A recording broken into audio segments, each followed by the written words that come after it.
सो आज बेटा इस वीडियो में हम जो टॉपिक स्टार्ट करने वाले हैं दैट इज फंक्शंस। अब फंक्शंस में रिलेशंस हम टॉपिक कर चुके हैं पहले बेटा। फंक्शंस में हमें समझना है कि फंक्शन होता क्या है, टाइप्स ऑफ फंक्शंस क्या है और इसके ऊपर क्वेश्चंस किस तरीके से आते हैं। छोटा सा टॉपिक है आपका, पर ये है कि इंपॉर्टेंट है। रिलेशन या फंक्शन से जनरली अभी इस बारी एक पैटर्न देखा गया है कि रिलेशन और फंक्शन में आपको आपको चॉइस आ रही है, या तो रिलेशन का क्वेश्चन आएगा या तो फंक्शन का क्वेश्चन, दोनों एक साथ चॉइस में आएंगे आपके पास। लेकिन इसके ऊपर भरोसा मत करना, हो सकता है कि सिंपल एक रिलेशन का क्वेश्चन आ जाए या एक सिंपल एक फंक्शंस का क्वेश्चन आ जाए। तो हमें दोनों के क्वेश्चंस को बहुत ध्यान से करना है बेटा, ठीक है। So let's see the first question. पहले समझते हैं कि मतलब फंक्शन होता क्या है। फंक्शन क्या है बेटा? एक रिलेशन, कोई भी एक रिलेशन फंक्शन कब कहलाता है? एक रिलेशन होगा तो बेटा वो ए टू बी डिफाइंड होगा, किसी एक सेट से दूसरे सेट के ऊपर डिफाइन किया जाएगा। Is set to be a function if all the elements, ध्यान देना क्या लिखा हुआ है इसने, all the elements of set A, पहले सेट के जितने भी एलिमेंट्स हैं सारे के सारे एलिमेंट्स की एक सिंगल इमेज होनी चाहिए सेट बी के अंदर। अगर कोई रिलेशन इस कंडीशन को सेटिस्फाई करता है तो उसको हम फंक्शंस कहते हैं। फंक्शन को एक स्टैंडर्ड तरीके से लिखने का तरीका ये होता है, function f from a to b y is equal to fx। चार एग्जांपल्स देखते हैं जिसमें हम समझ पाएंगे कि किस तरीके से हम एक रिलेशन, कौन से रिलेशंस को हम फंक्शंस कह सकते हैं। थोड़ा जल्दी चलेंगे बेटा, तो इस चीज को थोड़ा सा अडेप्ट करना। रिवीजन क्लास है आपकी, तो कोई डाउट हो तो मेरे से पूछ सकते हो, लेकिन जल्दी जल्दी नोट भी करना और जल्दी जल्दी इस चीज को अडेप्ट भी करने की कोशिश करना। पहला, जैसे हम लेते हैं यहाँ पे 1 2 3 4 A B C D, mapping कुछ इस तरीके से करते हैं। ए के साथ ये रिलेटेड है, थ्री के साथ बी रिलेटेड है, ये सेकंड है हमारे पास 1 2 3 4 A B C D, 1 is related to C, 2 is related to A, 3 is related to A and 4 is related to B. Let's take the third one.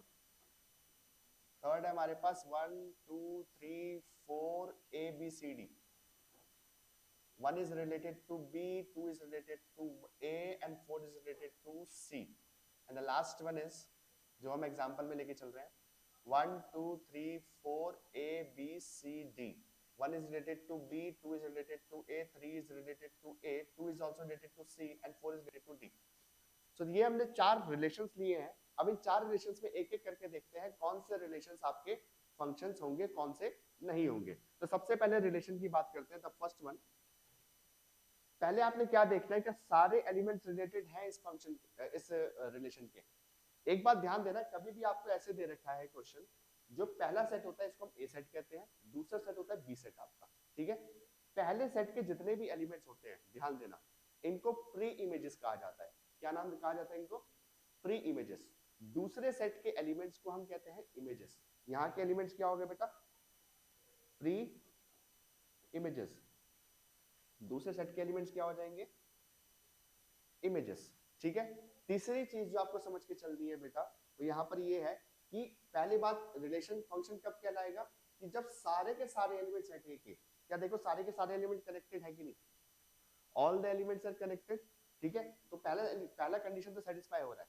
क्या सबके सिंगल इमेज है? देखो 1 की सी है, 2 की ए है, 3 की बी है, 4 की डी है, yes it is a function, ये रिलेशन फंक्शन है। सेकंड वाले पे देखते हैं, क्या पहले पहले सेट के सारे एलिमेंट्स कनेक्टेड है? Yes they are connected. क्या सबके सिंगल इमेज है? यस। अब आप बोलोगे सर देखो 2 की भी ए है, 3 की भी ए है, मैं बोल रहा हूँ सेम हो सकती है, सिंगल होनी चाहिए, ठीक है, सबकी सिंगल इमेज होनी चाहिए। तो यहाँ पर सबकी सिंगल इमेजेस है, 3 की भी ए है सिंगल इमेज, 2 की भी ए है सिंगल इमेज है, ठीक है।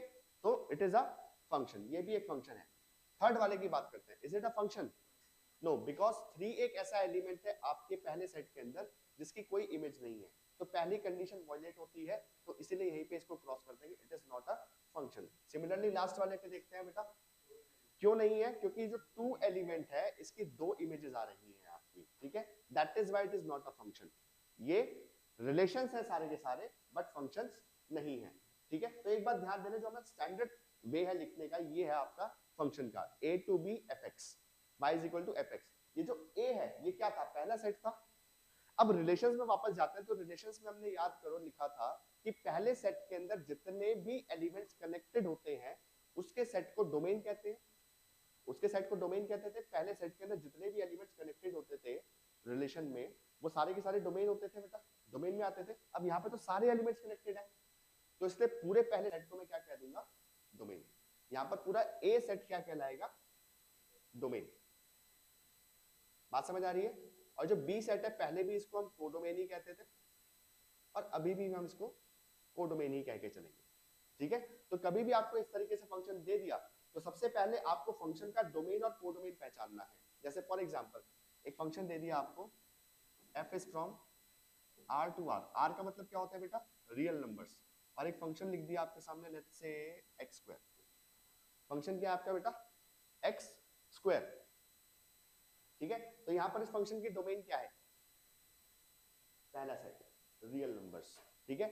दूसरा सेट जो होगा इसको हम क्या कहते हैं, कोडोमेन, जहां से आपकी रेंज आ रही होती है। रेंज मतलब वैल्यूज ऑफ fx आ रही होती है, उसको हम क्या कहते हैं, रेंज। अब इसको मैं थोड़ा सा कनेक्ट करना चाहूंगा डोमेन और रेंज को फंक्शन से। ध्यान देना, फंक्शंस के अंदर जो डोमेन होती है, बहुत ध्यान से समझना है बेटा, फंक्शंस के अंदर जो डोमेन होती है ये वैल्यूज ऑफ x देती है। क्या देती है, जो फंक्शन के अंदर x की वैल्यू इनपुट के फॉर्म में जाती है ना बेटा, ये वो वैल्यूज देता है। इनपुट लिख सकते हो इस चीज को आप, ठीक है। और रेंज जो होती है, रेंज क्या होता है बेटा, this is value of fx, value of fx for all x in domain. Domain में जितने भी x है ना बेटा, उसके लिए जो fx की वैल्यू आ रही है, आउटपुट वैल्यू जो आ रही है, उसको हम रेंज कहते हैं।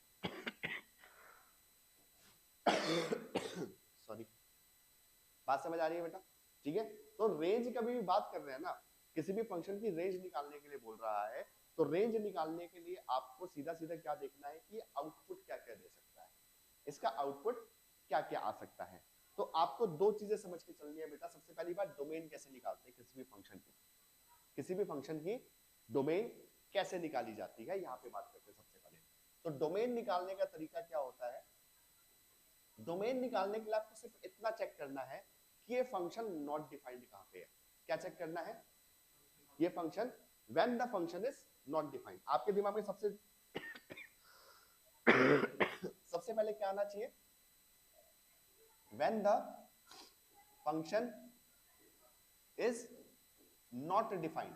ये फंक्शन नॉट डिफाइंड कब है, और जो जो वैल्यूज आपके सामने आ जाए, जो भी आपके दिमाग में वैल्यूज आ जाए, उन वैल्यूज को लेके रियल नंबर्स में से माइनस कर देना, सेट बना के।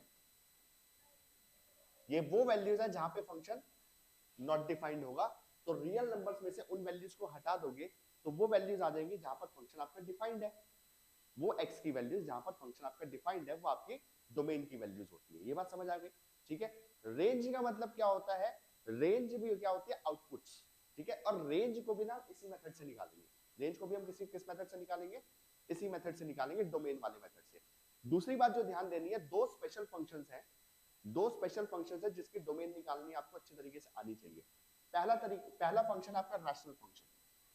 क्या है, रैशनल फंक्शन। इसको आपको पता होना चाहिए कैसे इसकी डोमेन निकलती है। रैशनल फंक्शन की डोमेन कैसे निकलती है, रैशनल फंक्शन दिखाई कैसा देगा आपको बेटा, fx अपॉन gx करके। रैशनल का मतलब क्या है, फंक्शन ऊपर नीचे भी फंक्शन। तो आपने क्या कर देखना है, ये फंक्शन नॉट डिफाइंड कब होगा, जब इसका डिनोमिनेटर 0 है। तो डिनोमिनेटर को इक्वल टू 0 पुट कर दो, डिनोमिनेटर को इक्वल टू 0 पुट करके आपके पास कुछ वैल्यूज आएंगी x की, let's take x1 x2 and so on. तो आपने क्या करना है, इसको रियल नंबर्स में से हटा देना है, इन वैल्यूज को, इन वैल्यूज को आपने रियल नंबर्स में से हटा देना है। तो ये आपके पास क्या आ जाएगी, domain of the rational function. ये बात समझ आ रही है, ये बहुत इंपॉर्टेंट है, ये अभी हम यूज भी करेंगे इस चीज का। और रेंज निकालने में भी इसका यूज करेंगे। किस पे यूज करेंगे, रेंज निकालने में भी। ये बात समझ पा रहे हो बहुत बढ़िया तरीके से। हाँ, हमने देखा कब फंक्शन नॉट डिफाइंड है, तो gx जहां पे 0 है वहां पे फंक्शन नॉट डिफाइंड है। तो gx को इक्वल टू 0 करके वो वैल्यूज निकालो जहां पे फंक्शन नॉट डिफाइंड है, और उसको रियल नंबर्स में से हटा दो, रियल नंबर्स में से उसको हटा दो, तो मुझे पता लग जाएगा कहां पे फंक्शन डिफाइंड होगा आपका। बात समझ आ रही है। इसके बाद दूसरा फंक्शन जो आता है, जो आपको ध्यान रखना है, दैट इज बेटा स्क्वायर रूट फंक्शन। कौन सा फंक्शन, अभी जो स्क्वायर रूट फंक्शन है ना, ये कैसा दिखाई देगा आपको, कुछ अंडर रूट में फंक्शन होगा इसके, ठीक है। तो आपने सीधा सीधा क्या करना है, अभी तक स्क्वायर रूट को छोड़ के जितने भी फंक्शंस है आपके, सबके लिए चेक क्या करना है आपको, when the function is not defined, square root function को छोड़ के। लेकिन स्क्वायर रूट के लिए क्या चेक करना है आपको, when the function is defined. ये फंक्शन डिफाइंड कब होगा बेटा, जब अंदर वाली वैल्यू जो होगी it will be greater than equal to 0। जब अंदर वाली वैल्यू नॉन नेगेटिव होगी तब ये फंक्शन डिफाइंड होगा। मेरी बात समझ पा रहे हो, ये फंक्शन डिफाइंड कब होगा, जब अंदर वाली वैल्यू नॉन नेगेटिव होगी। ये बात समझ पा रहे हो। अब यहाँ पर थोड़ा सा इनइक्वालिटीज के कॉन्सेप्ट लग जाएंगे आपके, जब ऐसा कुछ आएगा तो हम उसको भी डिस्कस कर लेंगे। अब मैं आपको कुछ स्टैंडर्ड फंक्शंस करा रहा हूँ। स्टैंडर्ड फंक्शंस मतलब modulus, signum, greatest integer function, इनके बारे में एक शॉर्ट ग्लिम्स दे रहा हूँ, समझ के उस चीज को लिखना है हमें, ठीक है। फिर इसके बाद क्वेश्चन पे चलते हैं ठीक है, और टाइप्स ऑफ फंक्शन पे चलेंगे कि टाइप्स ऑफ फंक्शन किस तरीके के होते हैं। जल्दी से बच्चे अपना हाथ चलाएंगे और इसको नोट करो जल्दी से।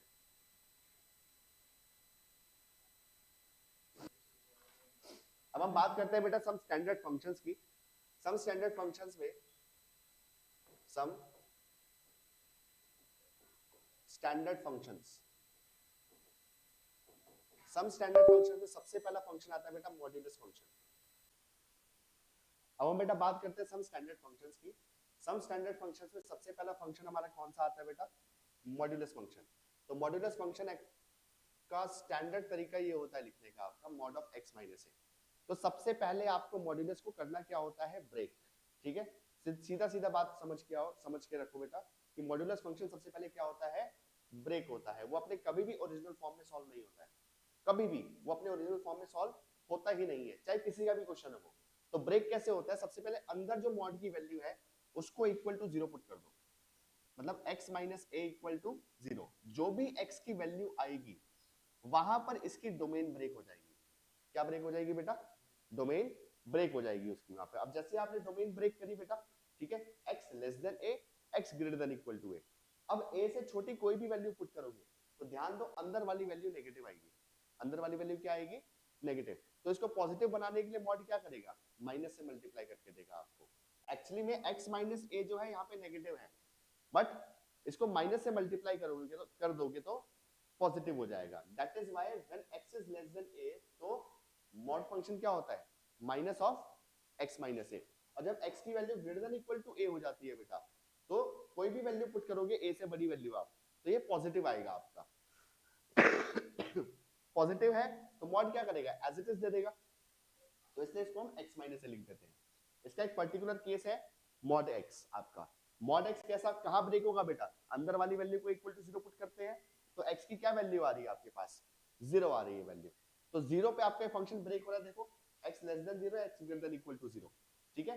तो फंक्शन क्या हो जाएगा, माइनस x।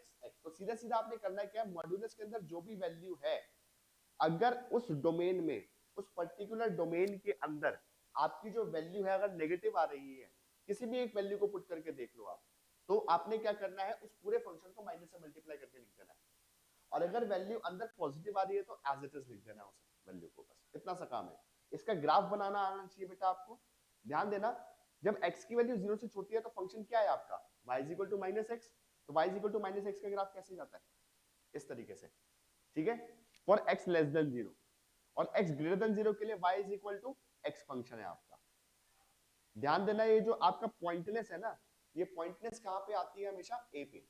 कहां पे आती है, a पे। जैसे फॉर एग्जांपल अगर आपको फंक्शन बोल दूं mod of x plus 1, mod of x plus 1 break कैसे होगा बेटा, पहली बात ये माइनस 1 पे ब्रेक हो रहा है इस तरीके से, ठीक है। फंक्शन क्या बनेगा, minus of x plus 1 and x plus 1। आपको ट्रिक बता रहा हूं बेटा, मॉड्यूलस फंक्शन कैसा भी हो, अगर अंदर लीनियर फंक्शन है आप उसको कैसे बनाओगे, पहली बात देखो ब्रेक कहां हो रहा है, माइनस 1 पे। तो x इक्वल टू माइनस 1 ऐसे लिखा आपने, ये x एक्सिस पे आएगा पॉइंट, एक ग्राफ इधर, एक ग्राफ इधर। ये इधर वाला पार्ट जो है ये नेगेटिव वाला पार्ट है, इधर वाला पार्ट क्या है, पॉजिटिव वाला। ये क्या हो जाएगा, y is equal to minus of x plus 1, ये इसको रिप्रेजेंट कर रहा है, और ये किसको रिप्रेजेंट कर रहा है बेटा, y is equal to x plus 1 को। यहां तक बात समझ पा रहे हो, ठीक है। Coming upon the next function, signum function. Signum function कुछ इस तरीके से दिखाई देता है बेटा आपको। ऊपर एक वैल्यू होगी आपकी और नीचे वही वैल्यू मॉड में होगी, ऊपर जो वैल्यू है वही नीचे वैल्यू मॉड में होगी, ठीक है। तो मॉड्यूलस क्या करता है बेटा, सीधा सीधा जो भी डोमेन दे रखी होगी यहाँ पे आपको, उसमें मॉड्यूलस को ब्रेक कर दो। अब इसमें सीधा सीधा है क्या, जीरो तो है नहीं, इसमें x की वैल्यू जीरो नहीं है, तो ये कहाँ ब्रेक हो जाएगा, होगा तो जीरो पे ही ब्रेक, लेकिन इक्वालिटी नहीं आएगी यहाँ पर इक्वालिटी नहीं आएगी, लेकिन क्योंकि इक्वालिटी को अलग से दे रखा है इसने। यहां तक बात समझ पा रहे हो, ठीक है। अब ध्यान दो, जब x की वैल्यू जीरो से छोटी है तो मॉड x क्या है, माइनस एक्स। मॉड x क्या है, माइनस एक्स। तो x अपॉन माइनस एक्स क्या होता है बेटा, माइनस वन। तो ये फंक्शन क्या हो जाएगा, माइनस वन। और जब x की वैल्यू ग्रेटर देन जीरो है तो मॉड x क्या होता है बेटा, अभी हमने पढ़ा है x होता है, तो यहाँ पर x अपॉन x वन आ जाएगा आपके पास। एक्चुअली में ये है ये फंक्शन आपका सिग्नम फंक्शन। अगर आपको इस तरीके से लिख के दे दे तो सबसे पहले इसमें कन्वर्ट करो, फिर आगे सॉल्व करो, ठीक है। अब इसका ग्राफ भी अगर देख लिया जाए तो ग्राफ कैसा बनता है इसका यहाँ पे, तो ध्यान दो, जब x की वैल्यू जीरो से छोटी है, जीरो से छोटी का मतलब ये सारी वैल्यू के लिए आपकी x की वैल्यू क्या आ रही है, माइनस वन, y की वैल्यू। तो मतलब कह सकता हूं कि फॉर जीरो को छोड़ के बाकी सब पे माइनस वन वैल्यू ले रहा है, ठीक है। जीरो पे वैल्यू क्या आ रही है इसकी, जीरो, और जीरो से जस्ट लेफ्ट में क्या वैल्यू आ जा रही है बेटा, वन। तो जीरो पॉइंट को छोड़ के बाकी सब पे वन वैल्यू ले रहा है। तो this is the graph of this function, ये आपका सिग्नम फंक्शन का ग्राफ है। कभी अगर आप गलती से पूछ ले तो इस तरीके से बनता है ये ग्राफ। हालांकि यहीं तक रुक जाता है आपके, वो ये सॉल्व करने तक आपका रुक जाएगा। अच्छा, यहीं पे इसके डोमेन और रेंज की बात कर ले, डोमेन और रेंज की बात करें। अच्छा, मुझे एक बात बताओ, मॉड्यूलस फंक्शन की डोमेन क्या होगी। तो मॉड्यूलस फंक्शन की डोमेन निकालने के लिए क्या करना होता है, ये फंक्शन कहाँ नॉट डिफाइंड है, कभी मॉड्यूलस फंक्शन नॉट डिफाइंड होगा क्या, कभी भी ऐसा होगा कि मॉड्यूलस फंक्शन आउटपुट नहीं दे रहा, कुछ ना कुछ तो देगा आउटपुट ना, कब कोई भी वैल्यू पुट कर लो इसके अंदर हमेशा कुछ ना कुछ आउटपुट देगा। तो इसकी डोमेन क्या हो गई बेटा, domain all the real numbers हो गई, क्योंकि नॉट डिफाइंड वाले कोई पॉइंट्स ही नहीं है, तो domain all the real numbers हो गई। रेंज क्या है इसकी, रेंज इज आउटपुट। आउटपुट क्या है, हमेशा नॉन नेगेटिव वैल्यू दे रहा है, इसलिए जीरो से इंफिनिटी इंक्लूडिंग जीरो, क्योंकि जीरो पे तो जीरो आंसर देगा ना ये। सेम तरीके से इसकी बात करते हैं, क्या ये फंक्शन कभी नॉट डिफाइंड है क्या, नॉट डिफाइंड पता कैसे चलता है, यहाँ पे देखो, क्या कोई ऐसी वैल्यू है x की जो छूट रही है, नहीं, तो इसकी डोमेन क्या हो गई, डोमेन हो गई इसकी ऑल द रियल नंबर्स। और रेंज क्या है इसका, आउटपुट क्या आ रहा है, ये है आउटपुट इसका, तो क्या आ जाएगा, set containing minus one, one and zero. बस ये तीन इंटरवल नहीं बना देना, यहाँ पे बच्चे गलती करते हैं इंटरवल बना देते हैं यहाँ पे, ये सिर्फ तीन ही वैल्यूज दे रहा है, माइनस वन, वन, जीरो। बात समझ आ गई, तो ये इसका रेंज हो गया, यहां तक बात समझ आ रही है, ठीक है। आगे बढ़ते हैं बेटा क्वेश्चन पे, नेक्स्ट स्टैंडर्ड फंक्शन की बात करते हैं, greatest integer function. Greatest integer function क्या होता है, जो भी x की वैल्यू है, ध्यान देना, x के अंदर जो भी वैल्यू है अगर वो नॉन इंटीजर है, क्या होगी वैल्यू बेटा, नॉन इंटीजर का मतलब क्या होता है, फ्रैक्शनल और डेसिमल वैल्यू, डेसिमल नंबर जो होते हैं वो नॉन इंटीजर्स होते हैं। इंटीजर्स कौन से होते हैं, counting numbers, negative positive zero सब, जैसे 1 2 3 4 5 6 ये नेचुरल नंबर्स होते हैं आपके। इसमें अगर जीरो और इंक्लूड कर दिया जाए, 0 1 2 3 4 ये सारे क्या होते हैं, होल नंबर्स होते हैं। इनमें अगर नेगेटिव काउंटिंग नंबर्स भी आ जाए, -1 -2 -3 -4 0 1 2 3 4 ये सारे इंटीजर्स होते हैं, ये सारे क्या होते हैं, इंटीजर्स। और इन्हीं के अलावा जो नंबर्स आपके फ्रैक्शन वाले होते हैं उनको हम कहते हैं नॉन इंटीजर या फ्रैक्शनल या डेसिमल नंबर्स, ठीक है। अगर x की जगह इनपुट आप वो डाल रहे हो, ठीक है, तो ये क्या करता है, उसे जस्ट पहले वाला इंटीजर आंसर दे देगा। जैसे फॉर एग्जांपल अगर आपको 0.1 वैल्यू पुट करनी है तो 0.1 का GIF क्या होगा, जीरो होगा। 0.9 का GIF क्या होगा, नहीं, जीरो होगा। उसे जस्ट पहले वाला इंटीजर, मैं इसको राउंड ऑफ करने के लिए नहीं कह रहा आपको, बच्चे गलती करते हैं, राउंड ऑफ नहीं हो रहा है, ये जस्ट पहले वाला इंटीजर आपको आंसर में दे दे रहा है, ठीक है। मतलब ये कह सकता हूं मैं, अगर x की वैल्यू 0 से लेके ओपन ब्रैकेट 1 तक है, दिस इंप्लाइज जो GIF x की वैल्यू आएगी वो हमेशा 0 आएगी। अगर x की वैल्यू 1 से लेके ओपन ब्रैकेट 2 तक है तो आंसर क्या आ जाएगी, 1 आएगा। अगर x की वैल्यू -1 से 0 तक है आंसर हमेशा -1 आएगा। अगर इसके अंदर इंटीजर आ जाए, जैसे फॉर एग्जांपल आप डाल दो 100, तो आंसर वही इंटीजर आ जाएगा। अगर अंदर वैल्यू इंटीजर है तो इंटीजर ही आंसर दे देगा, लेकिन अगर नॉन इंटीजर है तो उससे जस्ट पहले वाला इंटीजर आंसर आ जाएगा आपका। इज दैट क्लियर और नॉट? पक्का पक्का श्योर? समझ आ रही बेटा बात? जस्ट 1 मिनट बेटा। हेलो, हाँ जी,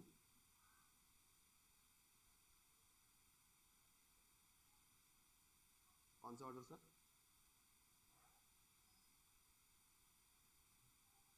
पोर्टर से सामान लेके आ रहे हैं? ये सामान तो आ चुका है मेरे पास। हाँ, कौन सा ऑर्डर? हाँ जी, आपका कौन सा ऑर्डर है?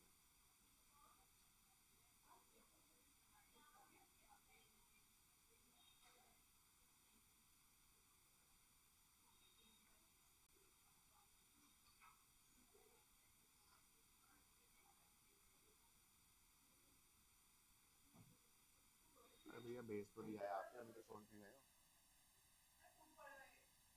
आधे पौने घंटे पहले छोड़ के तो गए हो आप ही थे ना जो गली नंबर 2 में आए थे। कोई और आईडी चला रहा है, अब मैं कैसे बता सकता हूँ भैया?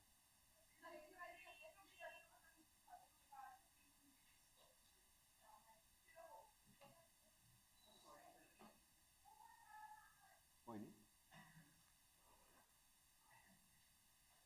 हाँ, चलो कोई नहीं, ओके। ध्यान दे रहे हो बेटा? यहाँ तक समझ आ गई बात? जे कैसे चल रहा है आपका? तो क्या मैं इसको अगर ग्राफ पे प्लॉट करना चाहूँ, ग्राफ बहुत इंपॉर्टेंट है, ध्यान देना है बेटा। यहाँ पे वैल्यू है 0 1 2 3 4 -1 -2 -3 1 2 3 -1 -2 -3। ध्यान दो, 0 से 1 के बीच में ये क्या आंसर दे रहा है आपको? हमेशा 0 दे रहा है, मतलब 0 पे भी 0 दे रहा है, 0.1 पे भी 0, बस 1 को छोड़ के बाकी सारी वैल्यूज पे आंसर 0 दे रही है। तो 0 से 1 के बीच में इसका ग्राफ ये होता है। 1 पे आते ही आंसर क्या आ जाएगा इसका? 1, और 2 से जस्ट पहले तक ये आंसर 1 दे रहा है। 2 पे आते ही 2,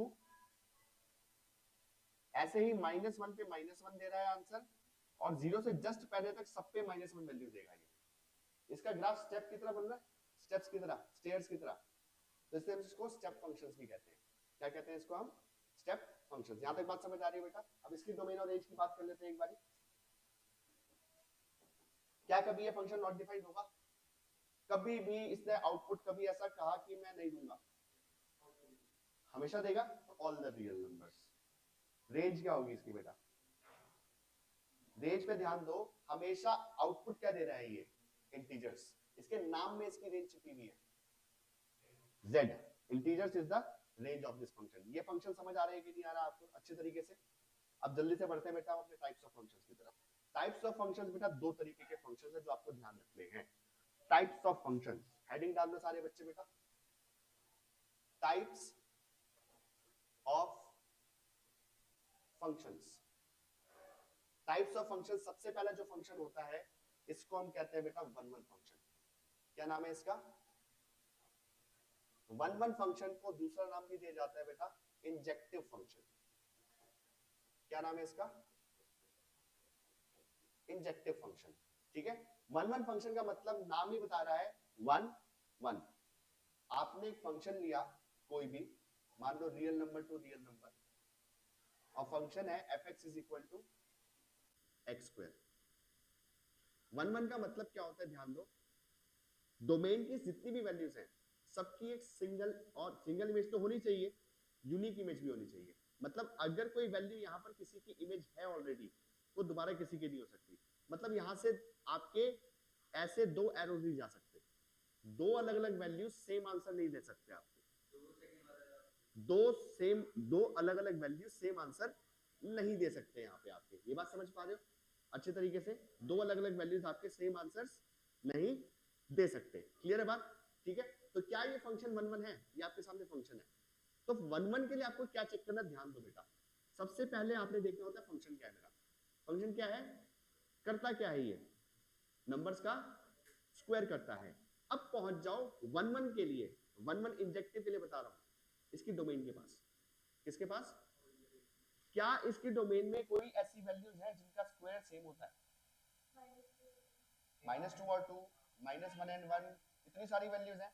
तो ध्यान देना, रिलेशन में भी हमने सीखा हुआ है कभी किसी चीज को गलत प्रूव करना है, एक एग्जांपल दे दो उसके खिलाफ, ठीक है? तो आप बोलो यहाँ पर कि दो अलग अलग वैल्यूज लेके चलते हैं, x1 ले लो 1 और x2 ले लो -1, ठीक है? तो fx1 आपके fx2 के इक्वल आ रहा है, that is 1, but x1 x2 तो इक्वल नहीं है ना आपके, x1 और x2 तो अलग अलग है आपके, that is why this function is not 1 1। क्या होता है? नॉट 1 1। अब कुछ बुक्स में एक नाम सुना होगा आपने, मैनी वन फंक्शंस। जो फंक्शन 1 1 नहीं होते उनको मैनी वन फंक्शंस कहा जाता है। वो अलग चीज है यार, आ रहा हूं बेटा, रुक जा, जो मैं बता रहा हूं उस पे चल। 1 1 फंक्शन इंजेक्टिव, जो फंक्शन 1 1 नहीं है वो क्या है? मैनी वन फंक्शन है। कुछ बच्चे बोलते सर आपने ये नहीं करवाया, मैनी वन पता नहीं क्या है ये चीज। जो फंक्शन 1 1 नहीं है उसको हम क्या कहते हैं?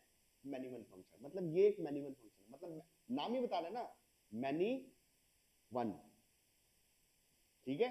जब मैनी 1 के साथ कनेक्टेड है तो इसको मैनी वन फंक्शन कहते हैं।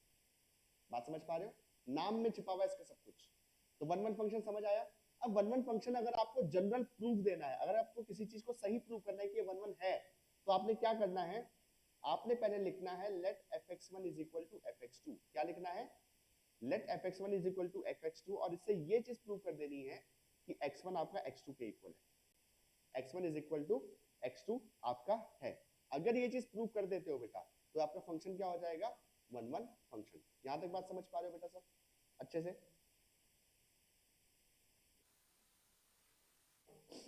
अब इसके बाद बात करते हैं बेटा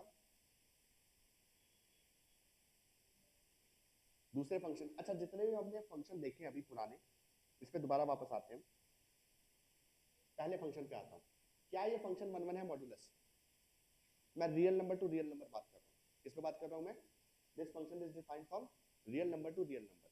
क्या ये फंक्शन 1 1 है? तो सबसे पहले देखो कि ये फंक्शन बिहेव कैसे कर रहा है। नेगेटिव को पॉजिटिव, पॉजिटिव को पॉजिटिव, और इसका डोमेन क्या है?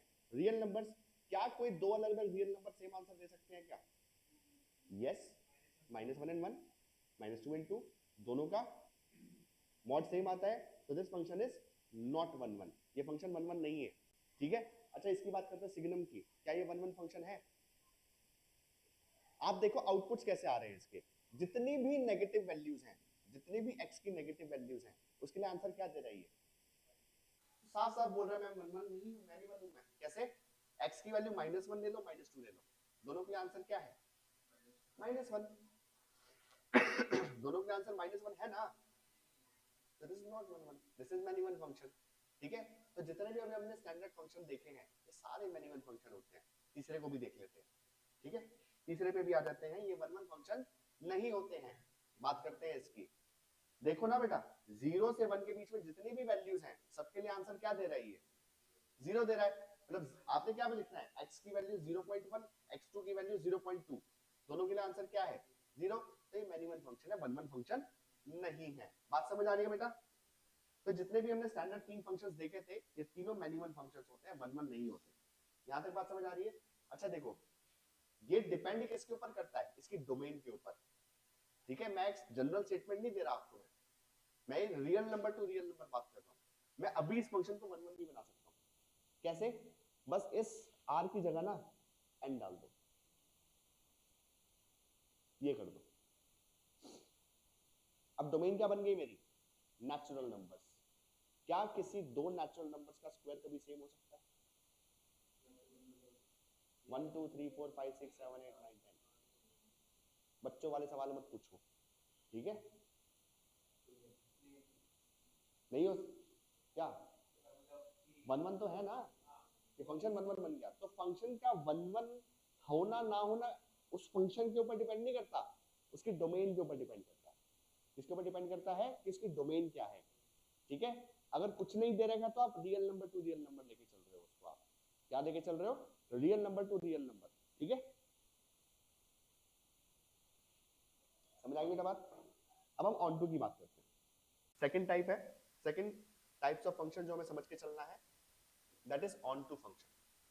बड़ा ही प्यारा सा फंक्शन है और बड़ा ही इजी है, इसी में मजे हैं, बाकी सब में बस धोखा है। ठीक है, चलो समझते हैं ऑन टू फंक्शन क्या कहता है हमें। ऑन टू सीधा सीधा ये कहना चाहता है, अगर जो आपको फंक्शन दे रखा है उसकी रेंज और कोडोमेन इक्वल हो जाए, बस रेंज और, तो फंक्शन ऑन टू हो जाएगा। फंक्शन क्या हो जाएगा? ऑन टू का दूसरा नाम है बेटा सरजेक्टिव। ऑन टू का दूसरा नाम क्या है बच्चे? सरजेक्टिव फंक्शंस।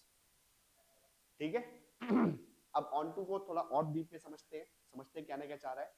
अच्छा बेटा, रेंज और कोडोमेन इक्वल कब होगी? जैसे एक छोटा सा एग्जांपल लेते हैं, इससे समझ पाओगे आप। 1 2 3 4 A B C D।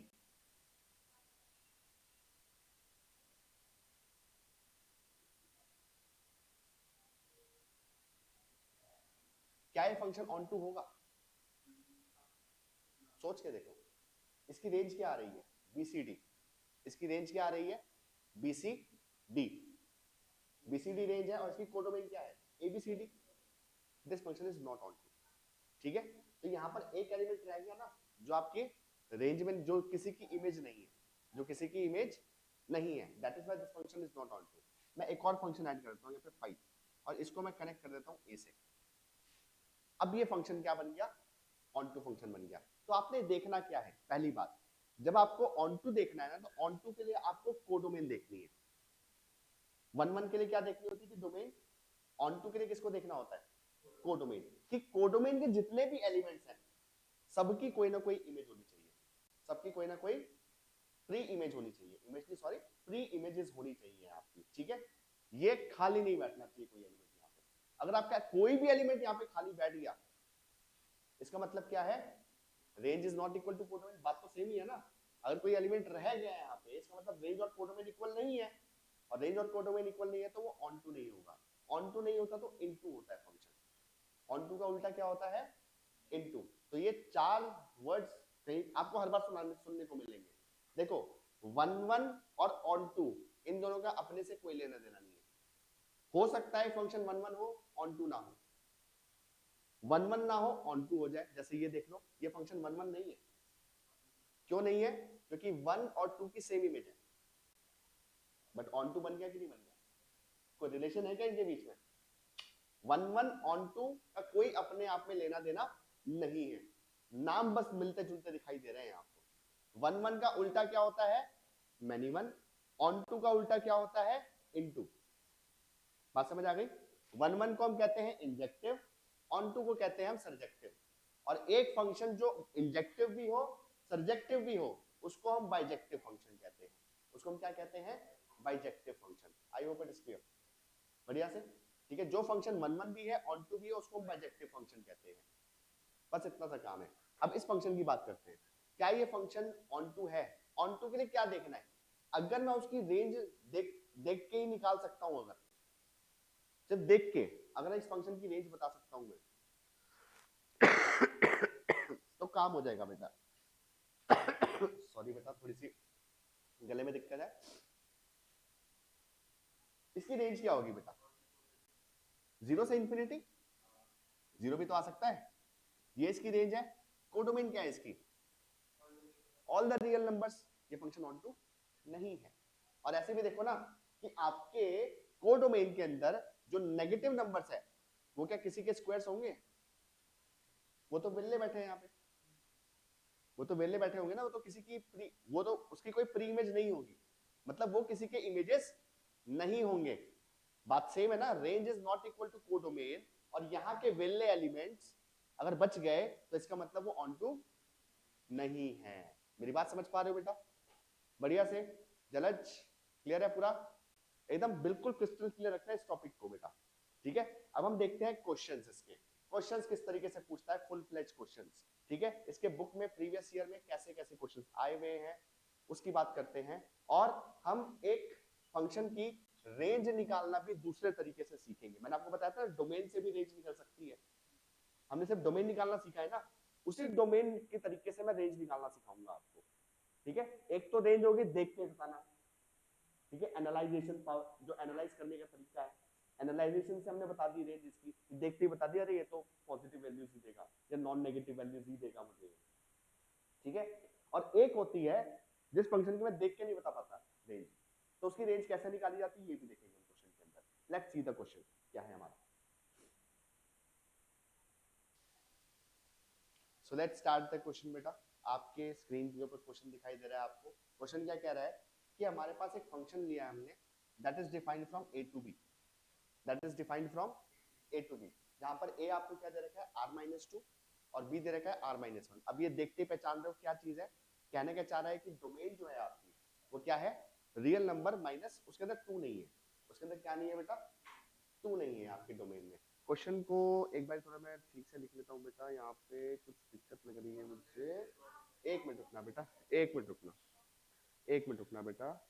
This is question is x-1/x-2, इसको थोड़ा ठीक कर लेना, ये x-1/x-2, x-1/x-2।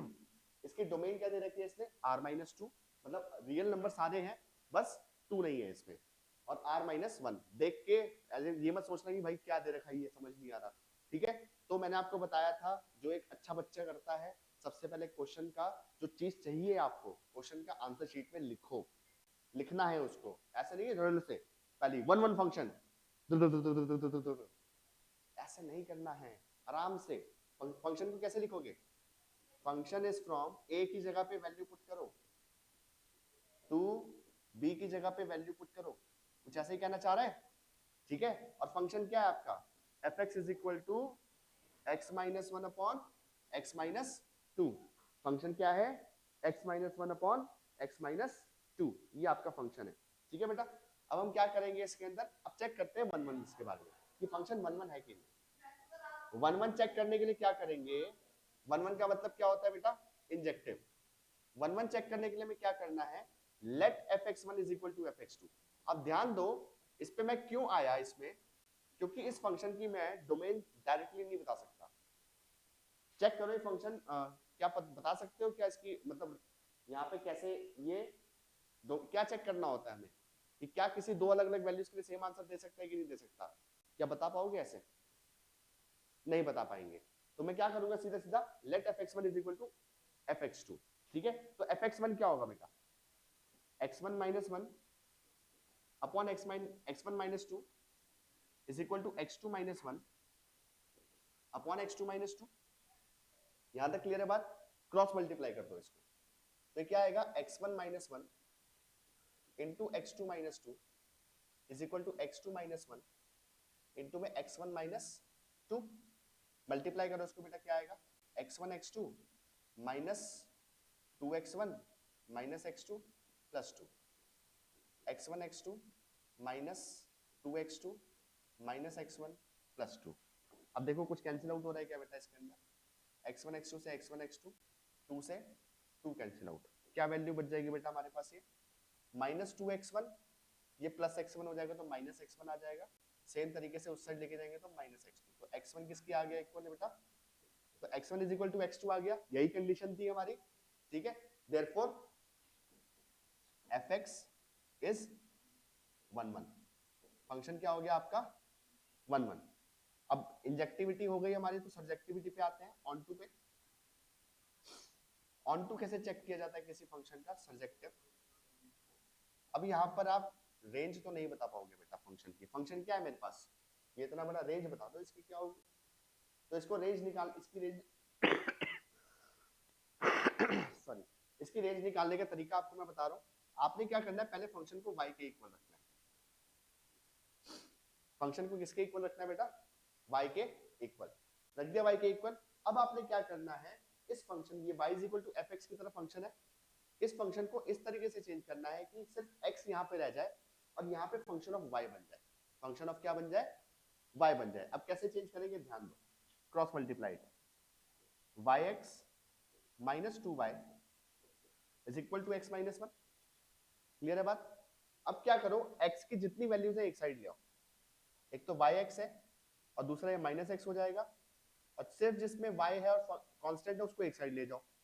अब क्या मैं इसमें से x कॉमन ले सकता हूं? Take x common from this, अंदर क्या बचेगा y minus one is equal to 2y minus one. तो x क्या आ गया बेटा आपके पास 2y minus one upon y minus one. यहां तक कोई डाउट है तो बताओ बेटा, क्लियर है?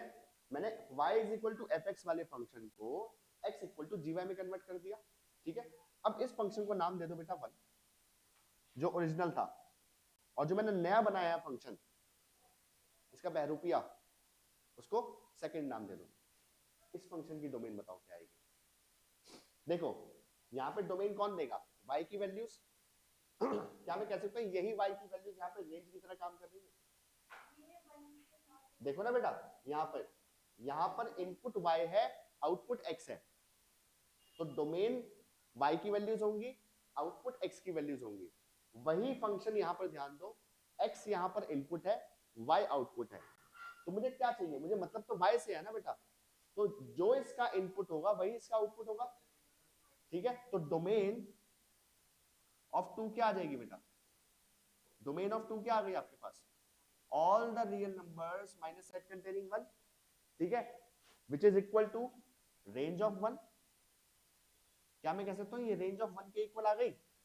यही तो वन की रेंज होगी, जो इस फंक्शन की डोमेन है वही इस फंक्शन की रेंज है। देखो ना बेटा, रेंज क्या है, y की वैल्यूज, और ये y इसकी डोमेन में जाके बैठा हुआ है, तो ठीक है इसकी डोमेन निकाल देते हैं ना, जो इसकी डोमेन होगी वही इस फंक्शन की रेंज हो जाएगी। अब रेंज मिल गई मुझे वन की, अब कोडोमेन बताओ बेटा क्या था हमारे पास, कहां गया कोडोमेन? सेम आ रहा है कि नहीं आ रहा? ठीक है, सिंस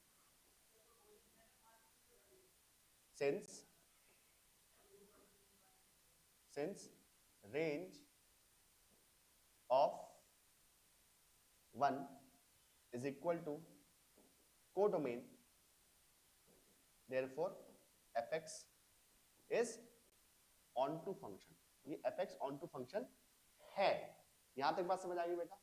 अब सिंस फंक्शन वन वन भी है, onto भी है, तो it is a bijective function, it is a bijective function, hence proved, खत्म।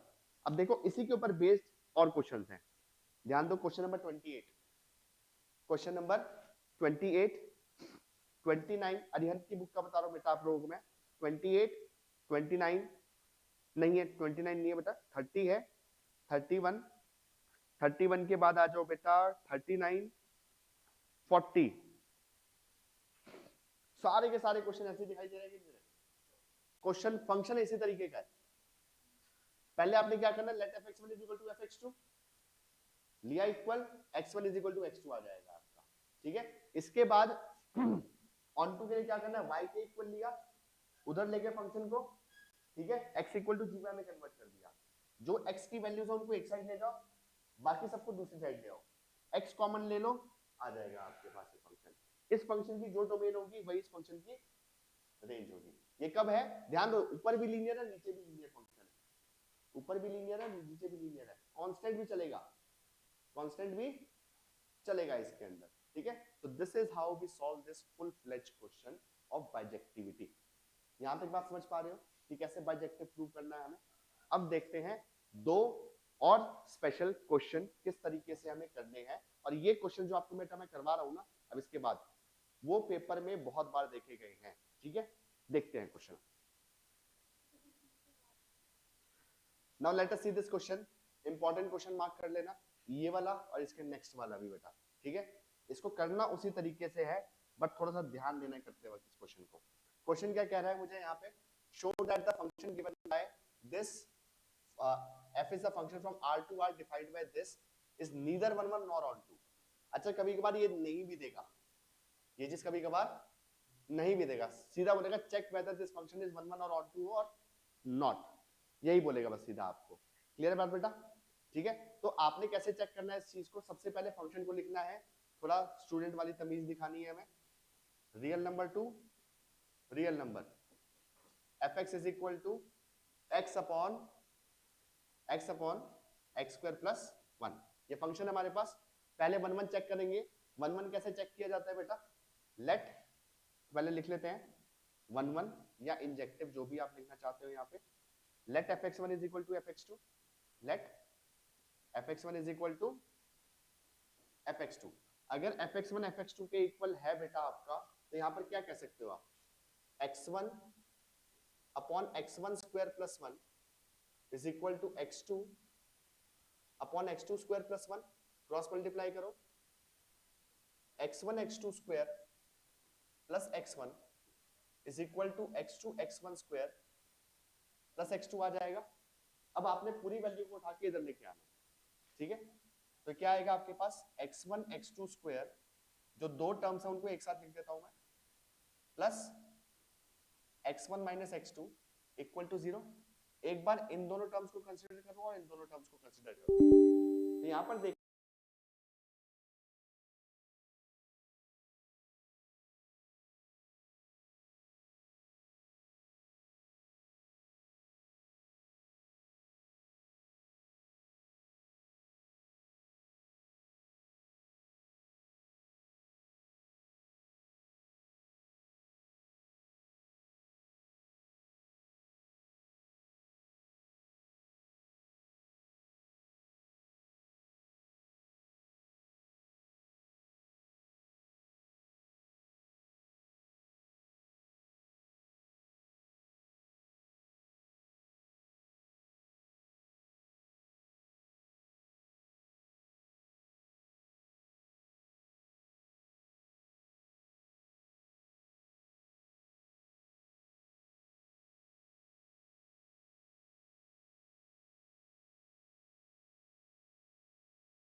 तो यहां पर हमने क्या करना है बेटा, यहां में से क्या कॉमन ले सकते हैं हम, ध्यान दो, इसमें से क्या कॉमन ले सकते हैं बेटा, x2 माइनस x1। तो यहाँ पे क्या बचेगा, x1 x2। अब यहाँ से x2 माइनस x1 कॉमन लिया तो -1 बच जाएगा बेटा, ठीक है, इक्वल टू 0। या तो ये 0 होगा या तो ये फिर 0 होगा। अगर सिर्फ इतना होता बेटा तो मेरा ये फंक्शन 1 1 था, लेकिन साथ में इसने एक और चीज दे दी, क्या, x1 x2 is equal to 1, या फिर x2 की वैल्यू किसके इक्वल आ जाएगी, 1 अपॉन x1 के इक्वल। तो मैं एक ऐसा एग्जांपल लूंगा और चेक करूंगा क्या ये चीज वैलिड है कि नहीं इस फंक्शन के लिए। तो मैं एक काम करता हूं, एक एग्जांपल लेता हूं, x1 की वैल्यू ले लेता हूं 2, तो x2 की वैल्यू क्या आ जाएगी बेटा 1/2। तो पुट करो किसमें, फंक्शन में। फंक्शन क्या है मेरे पास, तो f2 क्या आएगा बेटा मेरे पास, f2 चेक करो, 2 upon 4 plus 1 that is 2 upon 5। अच्छा f1/2 क्या आएगा बेटा आपके पास, 1/2 divided by 1/4 plus 1, that can be written as, LCM लेंगे तो 4 आ जाएगा, एलसीएम 1 प्लस 4, तो ये बन जाएगा आपके पास 1/2 इंटू 4/5, 1/2 इंटू 4/5, कैंसिल आउट किया, ये भी 2/5 आ रहा है। तो क्या मैं कह सकता हूं, this implies fx is not 1 1 function. देखो ना, दो अलग अलग वैल्यूज के लिए सेम आंसर दे रहा है। यहाँ पे देख के मैं नहीं बता पा रहा था कि दो अलग अलग वैल्यूज के लिए सेम आंसर देगा या नहीं देगा, इसलिए मैंने पूरा सॉल्व करके देखा। तो मेरे पास एक कंडीशन आ गई, तो एक कंडीशन देख लेता हूँ एक बार वैलिड भी है कि नहीं, मेरे क्वेश्चन के लिए वैलिड है कि नहीं। तो मैंने दो अलग अलग वैल्यूज लिए, फंक्शन के अंदर पुट किया, मेरे क्वेश्चन को ये मेरे जो फंक्शन को है वॉयलेट कर गई है कि 1 1 है, ये 1 1 नहीं होगी। बात समझ आ रही है, हाँ 3 1/3, 4 1/4, अगर जो नंबर ले रहे हो उसका रेसिप्रोकल लेना है आपने, दूसरे वाला नंबर, ठीक है। अच्छा ये मत करना 1 और 1 पुट कर दो, 1 और 1 तो सेम ही होंगे, ठीक है ना, ये चीज ध्यान देना है। बढ़े आगे बेटा, इसके ऑन टू फंक्शंस के लिए, ऑन टू के लिए हमें क्या करना होता था बेटा, फंक्शन को y के इक्वल लेना होता था, फंक्शन को y के इक्वल लिया, ठीक है, क्रॉस मल्टीप्लाई करेंगे, क्रॉस मल्टीप्लाई किया तो क्या आ जाएगा, yx square plus y is equal to x। अगर आप x को एक साइड ले भी आओगे ना तो पूरा x कॉमन नहीं ले पाओगे आप, इसको x इक्वल टू gy में कन्वर्ट ही नहीं कर पाओगे आप। तो मैं यहाँ पे क्या करूंगा, ध्यान दो, क्या इसको ऐसे लिखा जा सकता है, मुझे किसकी वैल्यू चाहिए, x की ही वैल्यू चाहिए ना।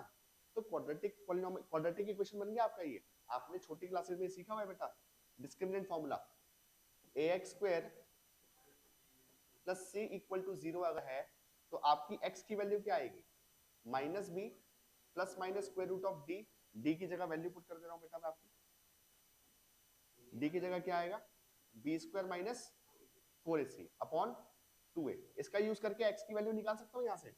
यहां पर a b c क्या है बेटा, a आपका y, b आपका -1 है और c आपका y है। यहाँ पे क्वेश्चन समझ आ रही है बेटा? तो निकालते हैं बेटा x की वैल्यू क्या आ जाएगी, minus minus plus 1 plus minus square root of b square मतलब 1 minus 4ac, a and c are y and y, तो y स्क्वायर आ जाएगा अपॉन 2a मींस 2y। ठीक है, अब मुझे देखना है फंक्शन डिफाइंड कब होगा। ये फंक्शन डिफाइंड तब होगा जब स्क्वायर रूट के अंदर वाली value greater than equal to 0 होगी। स्क्वायर रूट के अंदर वाली वैल्यू क्या होनी चाहिए, ग्रेटर देन इक्वल टू 0।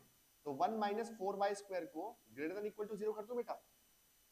तो क्या कह सकता हूं यहां पे मैं कि 4y square it is less than equal to 1, या फिर y square is less than equal to 1। अब एक 1/4। अब एक बात ध्यान देनी है बेटा, इनइक्वालिटी करते वक्त बहुत ध्यान देना होता है, इनइक्वालिटीज को समझना पड़ता है हमें। ये क्या कह रहा है कि y स्क्वायर, किसी नंबर का स्क्वायर 1/4 से छोटा कब होगा, कौन सी y की वैल्यूज के लिए। तो क्या मैं कह सकता हूं सीधा सीधा, जब y की वैल्यू 1/2 से 1/2 के बीच में हो, माइनस 1/2 से 1/2 के बीच में होगी, तभी तो उसका स्क्वायर 1/4 से छोटा आएगा। क्योंकि स्क्वायर तो बेटा 0 से बड़ा रहता है, ये तो पक्की बात है। 1/4 से छोटा है तो ये तभी पॉसिबल है जब माइनस 1/2 से 1/2 के बीच में होगी बात। ठीक है, तो ध्यान देना, अगर किसी नंबर का square less than equal to a square है तो x की वैल्यू माइनस a से a के बीच में होती है। हाँ जी, इक्वालिटी थोड़ी है बेटा, इनइक्वालिटी है, यही तो ध्यान देना है यहाँ पे। मुझे वो सारी y की वैल्यू बतानी है जिसके स्क्वायर जो है 1/4 से छोटे आएंगे या इक्वल टू आएंगे। इक्वल टू होता तो 1/2 लिख देता मैं यहाँ पे, कोई दिक्कत नहीं थी, प्लस माइनस 1/2 आ जाता सीधा यहाँ पे। लेकिन दिक्कत है इनइक्वालिटी की, ये वाली। ठीक है, और यहीं पर अगर उल्टा कर दिया जाए कि x square is greater than equal to a square, तो ध्यान देना, या तो x की वैल्यू माइनस a से छोटी होगी या फिर a से बड़ी होगी। मतलब जैसे फॉर एग्जांपल ये ऐसे कहता कि y स्क्वायर की वैल्यू जैसे लेट्स से 9 से बड़ी है। अच्छा, किन नंबर्स की वैल्यू 9 से बड़ी हो सकती है? आप बोलोगे सर एक काम करो ना, y की वैल्यू 3 से बड़ी ले लो, या फिर y की वैल्यू -3 से छोटी ले लो। उसमें भी तो सारे स्क्वायर की वैल्यू 3 से बड़ी 9 से बड़ी होती है बेटा। वही कहना चाह रहा हूँ इनइक्वालिटीज को बहुत ध्यान देना है बेटा। इनइक्वालिटीज जहां पे आ रही है ना, इक्वालिटी की तरह नहीं बिहेव करती है आपकी। ठीक है, थोड़ी अलग है ये। तो ये टॉपिक समझ आ रहा है बेटा अच्छी तरीके से? सो इसकी डोमेन क्या आ गई बेटा फंक्शन की? अभी जो फंक्शन है आपके पास ये वाला 2, ये जो सेकंड फंक्शन था, तो डोमेन क्या आ गई इसकी बेटा? Domain of 2 is close bracket -1/2 से 1/2, that is equal to range of 1, that is equal to range of 1। तो रेंज ऑफ 1 ये आ गई। इसकी कोडोमेन क्या थी बेटा? Real number which is not equal to codomain, which is not equal to codomain, this is neither 1 1 nor on 2। यही तो prove करना था हमें, the function is neither 1 1 nor on 2। बस यहाँ पर ये इंपॉर्टेंट क्यों बन जाता है? इस वजह से, ये जो हमने सॉल्व किया है ना, इसकी वजह से। इसमें क्वाड्रेटिक पॉलिनोमियल, क्वाड्रेटिक इक्वेशन बन रही है आपके पास, इसीलिए हम इसको ऐसे सॉल्व कर रहे हैं बेटा। ठीक है, जल्दी नोट डाउन करो, एक और क्वेश्चन देखते हैं। अब बेटा ये क्वेश्चंस देखो, ये वैरायटी का क्वेश्चन आपको पेपर में पूछ सकता है। 3 मार्कर बिल्कुल आपको परोसे हुए मार्क्स है बेटा इसके अंदर, आपको ऐसे देगा ये ले जाओ मार्क्स। ठीक है, इतना इजी क्वेश्चन है ये। तो ध्यान दो, यहां पर आपका डोमेन क्या है? नेचुरल नंबर, और कोडोमेन भी क्या है?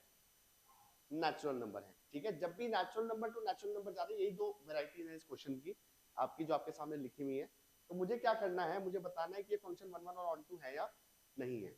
अब नेचुरल नंबर्स तो मुझे पता है ना बेटा कैसे होते हैं। पहला नेचुरल नंबर कौन सा होता है? दूसरा, तीसरा, ऐसे करके मुझे पता है, तो ये fn दे रखा है बेटा, ध्यान दो ये n है आपका, ठीक है। तो मैं एक काम करता हूँ, पहले f1 निकाल के देख लेता हूँ, 1 1 ऑन टू प्रूव करने से पहले ना f1 f2 निकाल के देख लेता हूँ। f1 क्या आएगा बेटा मेरे पास, 1 क्या है ऑड, तो ये क्या आएगा आपके पास 1। f2 क्या आएगा बेटा, f3 क्या आना है बेटा, f3 यहाँ पे क्या मिलना है, f4 sorry, this is again 2। f5 क्या आएगा, यहाँ पे f6 क्या मिलना है बेटा आपको, अगेन 3 एंड सो ऑन, ठीक है। काम हो गया यहाँ पे। ये फंक्शन 1 1 नहीं है, क्यों है नहीं है, समझ पा रहे हो, 1 और 2 के लिए सेम आंसर दे रहा है ये, 2 और 3 और 4 के लिए सेम आंसर दे रहा है, 5 और 6 के लिए सेम आंसर दे रहा है, तो 1 1 के लिए क्या लिखेंगे हम since for x1 is equal to 1 and x2 is equal to 2, f1 is equal to f2 that is equal to 1, therefore fx is not 1 1, fx is not 1 1। On to की बात करेंगे बेटा, तो ऑन टू की बात करते हैं। ये आपको आउटपुट क्या दे रहा है बेटा, for odd numbers, for odd numbers आपका आउटपुट क्या आ रहा है बेटा, आउटपुट या रेंज लिख लेते हैं इसको, ज्यादा बेटर रहेगा, रेंज इज 1 2 3 4 सो ऑन। क्या मैं नेचुरल नंबर्स कह सकता हूं इसको, और for even numbers range is again natural number, this implies range of f n क्या होगी बेटा आपकी, natural numbers which is equal to codomain, therefore fx is on to, ये on to फंक्शन है, this is an on to function. ये बात समझ पा रहे हो, ये 1 1 नहीं है, पर इसका आउटपुट देखो ना 1 2 3 4 5 6 7 8 रिपीट कर रहा है, सेट में तो रिपीटिशन लिखते ही नहीं हम, ठीक है। इसकी रेंज निकाल रहा था मैं, बस रेंज आ गई मेरे पास, तो range is equal to codomain मिल गई मुझे, and it is an onto function. यहां तक बात समझ पा रहे हो, यहाँ पर ये 1 1 नहीं है पर ऑन टू है। अब उस फंक्शन की बात करते हैं बेटा, यहाँ पर भी देखो natural number two natural number जा रहा है फंक्शन, ठीक है। वही काम करते हैं बेटा, f1 क्या आएगा आपके पास, 1 पुट करो 2, f2 क्या आएगा बेटा आपके पास 1, f3 आएगा आपके पास बेटा 4, f4 आएगा आपके पास 3, f5 is, f6 is and so on. Repetition तो हो ही नहीं रही है, तो मतलब ये फंक्शन 1 1 है। अब ध्यान दो कैसे करेंगे, अब यहाँ पर 3 केसेस बनेंगे हमारे, कितने केसेस बनेंगे, बहुत ध्यान से देखना है बेटा बच्चे यहाँ पे, इसीलिए आपको मैं ये चीज 2 एग्जांपल्स में अलग अलग करवा रहा हूँ। यहाँ पर तो ये 1 1 नहीं था, तो हमने सीधा सीधा एग्जांपल दे दिया। जब भी ऐसे ब्रेक होके मिल रहा है ना कि ऑड के लिए ये है, इवन के लिए ये है, तो हमने कैसे लिखना है, केस 1 1 1 के लिए केस 1 हम लेके चलेंगे, x1 एंड x2 दोनों ही अगर ऑड है अगर दोनों ही ऑड है तो इसका मतलब क्या है, let fx1 is equal to fx2, let fx1 is equal to fx2, इसका मतलब क्या होगा, दोनों ही फंक्शन ये वाला फंक्शन लेंगे, तो क्या आ जाएगा आपके पास, x1 plus 1 is equal to x2 plus 1, 1 से 1 कैंसिल आउट किया, x1 is equal to x2 आ गया। मतलब अगर दोनों ऑड फंक्शंस हैं तो ये तो 1 1 है, ठीक है। सेकंड की बात कर लेते हैं बेटा, अगर x1 एंड x2 दोनों ही इवन फंक्शंस हैं, दोनों क्या है बेटा इवन, तो दोनों में क्या होगा बेटा, दूसरे वाला फंक्शन आएगा, late fx1 is equal to fx2, दूसरा फंक्शन क्या है, x1 minus 1 is equal to x2 minus 1। यहाँ पे क्या देख रहे हो बेटा, यहाँ पर भी सेम आ गया। अब एक तीसरा केस क्या लेके चलेंगे, ध्यान दो, x1 is even and x2 is odd, x1 even है, x2 odd है अगर आपका, तो ध्यान दो पहले वाला क्या होगा, x1 माइनस 1, पहले वाला क्या आएगा, क्योंकि इवन के लिए तो ये वाला फंक्शन है ना बेटा, और ऑड के लिए, अब ध्यान देना बेटा, यहां पर ध्यान देने वाली चीज जो है, ये दोनों कभी इक्वल नहीं होने चाहिए, 1 1 के लिए इनका इक्वल नहीं होना नेसेसरी है। द रीजन बिहाइंड दैट, क्या कोई ऑड और इवन नंबर सेम हो सकते हैं, इक्वल हो सकते हैं क्या? कभी इक्वल नहीं होंगे। ये बोल रहा है ऐसा केस कभी बनेगा ही नहीं। इसका कहने का मतलब ये है, ठीक है ना। तो यहाँ पर क्या बन रहा है आपका x1 minus x2 is equal to 2, which implies x1 is not equal to x2, therefore fx is 1 1, fx आपका 1 1 फंक्शन आ गया। समझ रहे हो बात, कहां पे मैं इस चीज को बोल रहा हूं? अगर इवन और ऑड दोनों अलग अलग ले रहे हो इसको, तो ये सेम नहीं आने चाहिए आपके, क्योंकि एक इवन और ऑड नंबर कभी सेम नहीं हो सकते हैं आपके। अच्छा, इसके ऑन टू की भी बात कर लेते हैं यहीं पे। ऑन टू के लिए एक बार रेंज निकालते हैं बेटा। रेंज क्या आ रही है बेटा? ऑड नंबर्स के लिए इवन नंबर्स दे रहा है ये, और इवन नंबर्स के लिए क्या दे रहा है आपके ये? Odd number. तो टोटल फंक्शन की रेंज क्या आ गई? Natural numbers which is equal to codomain, therefore it is an onto function. ये 1 1 फंक्शन भी है, ऑन टू फंक्शन भी है, लेकिन पहले वाला 1 1 नहीं है पर ऑन टू है। यहां तक समझ आ रही बात? एक लास्ट क्वेश्चन और देखेंगे, ये टॉपिक खत्म। और लास्ट वाला क्वेश्चन इंपॉर्टेंट है, सीबीएसई सैंपल पेपर में आया हुआ क्वेश्चन है, तो ध्यान से देखना सारे बच्चों ने। So let us see the question. Question क्या कह रहा है? Show that the function f such that r2, एक ही आपको फंक्शन दे दिया है, कुछ एक वैल्यू दे दिया आपको, इसका मतलब क्या समझते हैं अभी? फंक्शन में क्या दे रखा है? x upon mod x। इस फंक्शन को लिख लेते हैं एक बार। रियल नंबर 2, यहां पे क्या कह रहा है बेटा? x belongs to real number such that, अब इसका मतलब क्या है? इसकी कोडोमेन में ना सिर्फ -1 से 1 के बीच के रियल नंबर्स हैं। कोडोमेन में कितने रियल नंबर्स हैं इसके पास? -1 से 1 के बीच में। बात समझ पा रहे हो? तो बस मुझे यहाँ पे जब रेंज चेक करेंगे ना, तो बस -1 से 1 के बीच की रेंज चेक करनी है। समझ पा रहे हो? क्योंकि जब इस फंक्शन की रेंज हम निकालने बैठेंगे ना, वो तो बहुत बड़ी आएगी, ठीक है। और हमें एक बात पता है कि range is the subset of codomain, उससे बड़ी तो जा नहीं सकती, तो मैं सिर्फ इतने में ही चेक करूंगा। बस इतनी ही बात ध्यान देनी है आपको इसके अंदर। दूसरी बात जो ध्यान देनी है, जो आपका फंक्शन गिवन है, पहली बात ये ब्रेक कहां होगा बेटा? 0 पे। x less than 0, x greater than equal to 0, function क्या बन जाएगा बेटा? मॉड्यूलस कभी अपने स्टैंडर्ड फॉर्म में सॉल्व नहीं होता है बेटा, ध्यान देना। ये कभी भी अपने ओरिजिनल फॉर्म में सॉल्व नहीं होगा। मैंने 0 पे ब्रेक कर दिया इसको कुछ इस तरीके से। आई होप सारे बच्चों को क्लियर है मैंने किया क्या। यहाँ पे mod x की जगह -x पुट कर दिया, mod x की जगह +x पुट कर दिया है, ठीक है। अब मैं यहाँ पे इसको दो क्वेश्चंस की तरह सॉल्व करूंगा। एक क्वेश्चन है हमारे पास ये, और दूसरा क्वेश्चन है हमारे पास ये, ठीक है। तो पहला केस लेके चलते हैं। जब x जो है it is greater than less than 0 वाला केस ले लेते हैं। x is less than 0।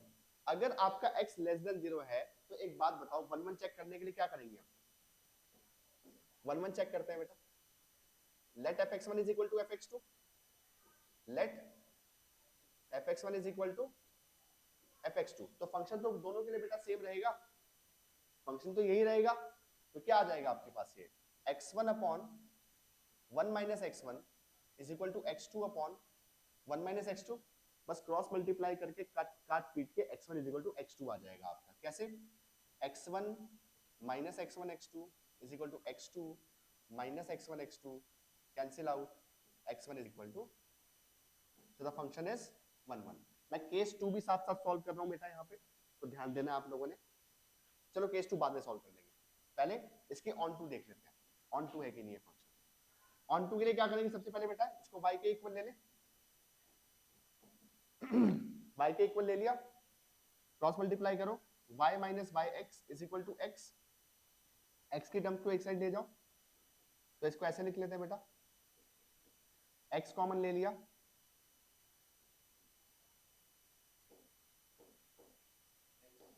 x common लिया है तो y प्लस 1 आ जाएगा। तो x की वैल्यू क्या आ गई बेटा? y upon y plus 1, x is equal to y upon y plus 1। यहां तक बात क्लियर है? अब इससे वैल्यूज के अंदर चेक करो। अगर आपका आउटपुट, ध्यान देना आउटपुट की बात कर रहा है ये, अगर आउटपुट -1 से 1 के बीच में है, क्या इन सब वैल्यू के लिए कोई ना कोई x की वैल्यू है कि नहीं? आप बोलोगे सर ये -1 पे नॉट डिफाइंड है फंक्शन, -1 पे नॉट डिफाइंड है मतलब -1 की कोई भी प्री इमेज नहीं होगी, यही कहना चाह रहे हो ना? तो बोल रहा हूँ वो इसमें है ही नहीं, मैं इसमें है ही नहीं वो। आप मुझे बताओ -1 से 1 के बीच में कोई ना कोई आंसर दे रहा है कि नहीं दे रहा है? तो क्या लिखोगे आप? Since for all y belonging to open bracket -1 to 1 there is some x that belongs to domain, मतलब कुछ ना कुछ तो x की वैल्यू आएगी ना मेरे यहाँ पे, सिर्फ इसके अंदर चेक करना है मुझे, ये बात ध्यान देना। वरना अगर ये नॉर्मली रियल नंबर गिवन होता ना मुझे, मैं क्या करता है यहाँ पे r -1 लिख देता है इसकी रेंज, डोमेन इसकी लिखता जो इसकी रेंज हो जाती। बात समझ पा रहे हो? तो यहाँ पे क्या लिख रहा हूँ मैं? Since for all y belonging to -1 1 there is some x in real numbers therefore fx is on 2, खत्म। यहाँ पे सेकंड केस के लिए भी सेम तरीके से देख लेते हैं। केस 2 क्या है बेटा हमारे पास? जब x की value greater than equal to 0 है, ग्रेटर देन इक्वल टू 0 तो 1 1 क्या होगा बेटा? फंक्शन होगा, यस इट विल बी। कैसे? fx1 is equal to fx2 लिया, फंक्शन अब क्या लेंगे हम यहाँ पे? ये वाला x अपॉन x प्लस 1, तो यहाँ पे क्या आ जाएगा? x1 upon 1 plus x1, cross multiply करेंगे तो x1 plus x1 x2, x2 plus x1 x2 cancel out, x1 is equal to x2 आ गया, फंक्शन 1 1 हो गया। बिल्कुल सेम तरीके से ऑन टू पे चलते हैं। ऑन टू के लिए फंक्शन क्या है बेटा मेरे पास? y is equal to x upon 1 plus x, cross multiply किया y plus xy is equal to x, तो y is equal to x minus xy, x common 1 minus y, तो x इज इक्वल टू क्या आ जाएगा? तो क्या ये function not defined कब बन रहा है मेरा? 1 पे, वो इसके कोडोमेन में है ही नहीं, वो इसके कोडोमेन में है ही नहीं। तो सेम तरीके से लिखेंगे सिंस फॉर ऑल y, यहाँ y नीचे लिख लेते हैं बेटा, y belonging to open bracket -1 to 1 there is some x that belongs to domain, domain इसकी रियल नंबर थी, therefore fx is on to function, fx हमारे पास क्या हो गया? on to function, hence this function is bijective। ये एक function आपका क्या है? Bijective function. स्पेशल क्वेश्चन है, जितने स्टार लगा सकते हो लगा लेना इसके ऊपर, वेरी इंपॉर्टेंट फंक्शन है आपका, वेरी इंपॉर्टेंट क्वेश्चन है एग्जाम पॉइंट ऑफ व्यू से। इसको 2-3 बारी बेटा सॉल्व कर लेना, यहीं पे आपका चैप्टर 1 खत्म होता है, और इसके क्वेश्चंस बेटा अलग से रिवाइज कर लेना दोबारा, और इसके एमसीक्यू क्वेश्चंस भी आप कर लेना। जो डाउट होंगे आप मेरे से पूछ सकते हो इसके बाद, ठीक है? ये चैप्टर मेरी तरफ से फॉर्मली फिनिश होता है।